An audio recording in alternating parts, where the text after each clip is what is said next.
हमारे वृंदावन में एक हमारे पूज्य मुलुकपीठ वाले महाराज जी भी उनके चरणों में रहे और उन्होंने अपने जीवन में भगवान के प्रत्यक्ष दर्शन किए। महाराज उन संत का नाम था परम श्रद्धेय परम पूज्य श्री हरे राम बाबा महाराज।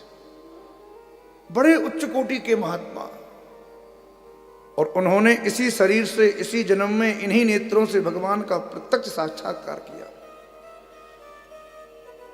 तुतलाते थे और कभी कभी ऐसी हरकतें करते थे कि महाराज पूछो मत। कभी किसी जजमान के यहाँ चले जाते और उस समय पता चल जाए कि टमाटर महंगे हैं, तो जजमान कहे महाराज जी क्या लेते हैं आप, क्या पाएंगे? तो कहेंगे बच्चा इस समय तो केवल टमाटरों का ही आहार चल रहा है, टमाटर ही लाए जाए हमारे लिए। अब जजमान कहे 100 रुपया किलो टमाटर, अरे कोई बात नहीं, अब तो टमाटर ही खाएंगे और कुछ नहीं खाते। कई बार कहीं जाते हो कहते कि भाई हमारा नियम है कि हम केवल घी ही पीते हैं, अब घी पिलाओ हम। ऐसे विचित्र महात्मा पूछो मत। और उनके जीवन में उनके चरित्र में हमने सुना है कभी कभी इतना भावावेश प्रकट होता था कि कहीं बैठे हैं और भागते भागते भागते भागते कहीं गन्ने के खेत में भी दौड़ लगा दी, हा कृष्ण कहते भय जाते, नेत्रों से आंसू बहते और कहीं भी दौड़ जाते। कई बार तो कुएं में जाके गिर गए, ऐसी उमंग उठती थी उनके भीतर। एक बार जयपुर में कीर्तन हो रहा था किसी सेठ के यहां, तो छत बहुत बड़ी थी, छत के ऊपर ही टेंट लगा दिया और कहा कि यहीं संकीर्तन हो जाए। जैसे ही संकीर्तन के लिए बुलाया, हरि राम बाबा बैठे और झूम के जैसे ही भगवान के महामंत्र की जब धुन प्रकट भई तो हरि राम बाबा उस कीर्तन की मस्ती में ऐसे डूबे और 3 मंजिल छत के ऊपर थे और उस कीर्तन की धुन की मस्ती ऐसी चढ़ी कि महाराज कीर्तन करते करते करते करते भावावेश आया और भागे और 3 मंजिल ऊपर से कूदे और नीचे सड़क के ऊपर गिरे। अब आप विचार करो कि 3 मंजिल ऊपर से कोई तेजी से कूद के गिरेगा तो बचेगा क्या? जैसे ही गिरे तो गिरते ही एकदम मूर्छित हो गए।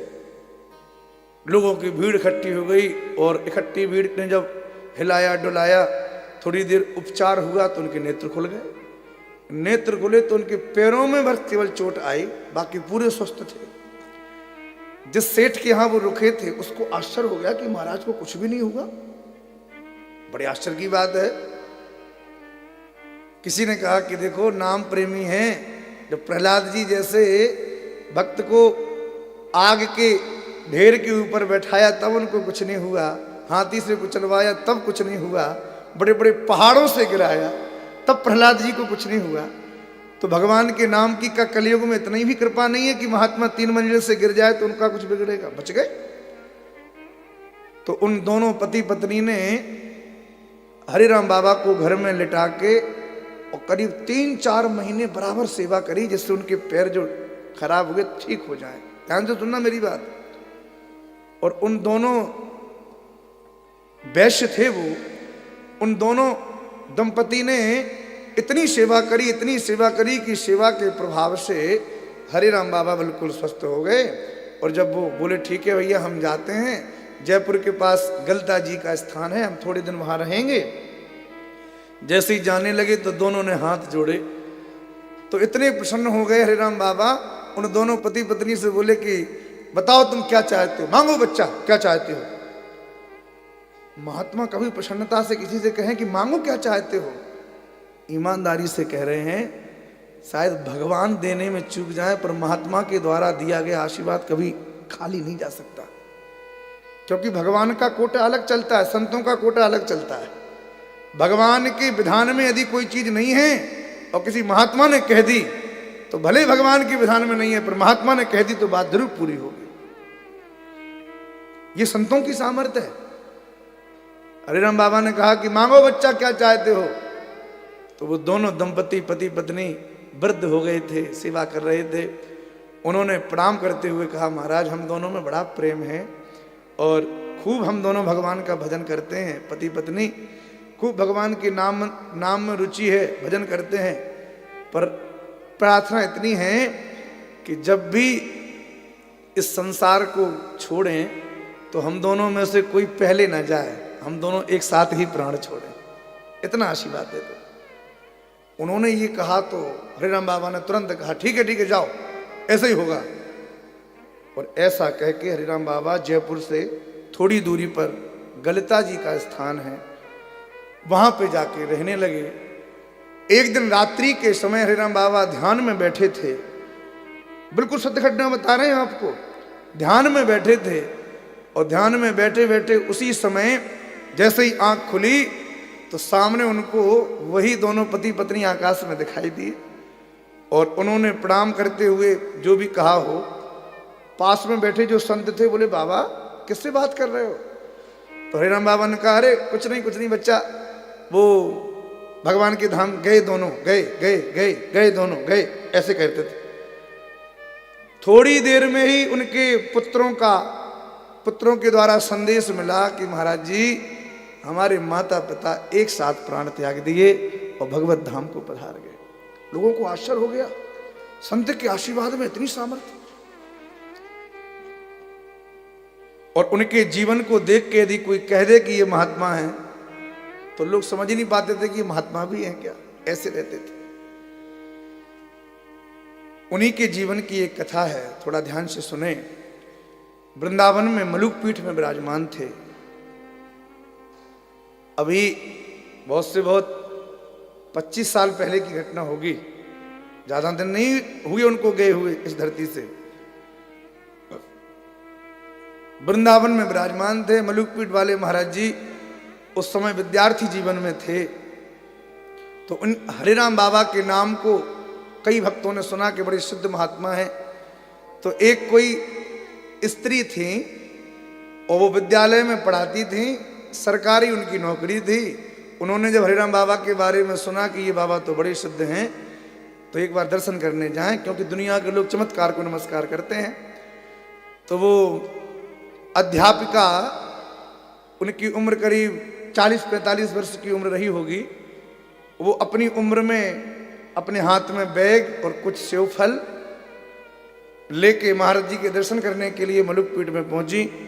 मलुक पीठ वाले महाराज जी उनको लेके भीतर गए और जैसे ही प्रणाम किया तो महाराज जी ने कहा कि आपके दर्शन के लिए आई हैं, आप कृपा करो इनके ऊपर। हरिराम बाबा ने जैसे ही उन देवी जी को देखा तो उनको देख के और ऐसी बात कही जो कोई भी देवी जो श्रद्धा के साथ किसी के दर्शन करने गई हो वो तो सुन ही नहीं सकती। वो मास्टरनी गई थी दर्शन करने के लिए और हरिराम बाबा ने उनको देख के कहा पंडित जी से, महाराज जी जो थे हमारे अभी, उनसे पंडित जी कहते थे, तो उनको देख के कहा कि अरे देवी ये शरीर बूढ़ा हो चुका है और अभी अब शरीर में ताकत नहीं बची। अब देवी हम तुमसे विवाह करके क्या करेंगे? यहाँ पे तुम क्यों आई हो? अब हम विवाह के योग्य नहीं बचे, अब हम कैसे तुमसे विवाह? अब बताओ, आप विचार करो, आप किसी के पास श्रद्धा से जाओ, कोई आपसे भी ऐसे कहे तो बताओ श्रद्धा मन में रहेगी क्या? जैसे ही ये सुना सोई महाराज जितनी श्रद्धा उसकी थी वो श्रद्धा 1 मिनट में सब श्रद्धा बह गई। और जो फल लेके आई थी उन फलों की पन्नी को उसने उठाया और महाराज को ना तो प्रणाम किया और उस जमाने में 500 का नोट चढ़ाया था महाराज जी के चरणों में, तो उसने अपना नोट भी उठाया और फल की पन्नी उठाई और बिना देखे वहां से मलुक पीठ से बाहर चले गई। जैसे ही बाहर गई तो हमारे पूज्य मलुक पीठ वाले महाराज जी विद्यार्थी जीवन में थे। उन्होंने कहा कि अरे बाबा तुमने जैसे तैसे तो भक्तानी चेती थी, कोई आई थी और फल भी आए थे, दान दक्षिणा भी आई थी, कुछ गौ सेवा हो जाती, विद्यार्थी सेवा हो जाती और आपने ऐसे बोल दिया, वो चली गई। हरिराम बाबा ने कहा पंडित जी ये काले मूड की माया है, इससे राम बचाए। ठीक चली गई, माया थी, ठगने आई थी। तो महाराज जी ने कहा कि बाबा यदि तुम्हारे डांटने के बाद भी वो ना जाती तो क्या करते? बाबा ने कहा यदि मेरे कुछ कहने के बाद भी नहीं जाती तो मैं उसको गाली देता, गाली। महाराज जी ने कहा बाबा यदि गाली देने के बाद भी ना जाती तो क्या करते? महाराज जी बोले गाली देने के बाद भी ना जाती तो मैं डंडे से मारता उसको, डंडे से मारता। महाराज जी ने कहा बाबा यदि डंडा मारने के बाद भी ना जाती तो क्या करते? जैसे ही ये कहा हरिराम बाबा के नेत्रों से अश्रुधार प्रभावित होने लगी, रोने लगे और रोते रोते बोले पंडित जी यदि डंडा मारने के बाद भी ना जाती तो राम से मिलने का रास्ता मैं उसको दिखा देता कि राम कहाँ मिलते, भगवान की प्राप्ति का मार्ग में प्रशस्त कर देता।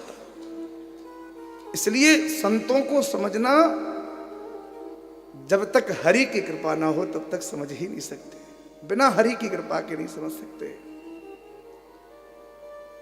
हरि का जो भजन करे, भगवान के चरणों में जिनकी प्रीति हो, अपने बस के द्वारा कुछ भी संभव नहीं है। आप सोचो कि आप कुछ करने वाले हो, कभी कुछ कर ही नहीं पाओगे।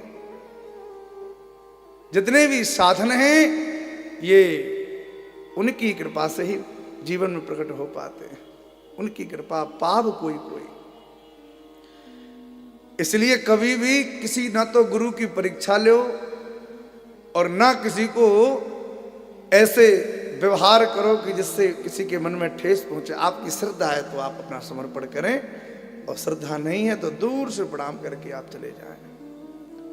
बोलो हर हर महादेव।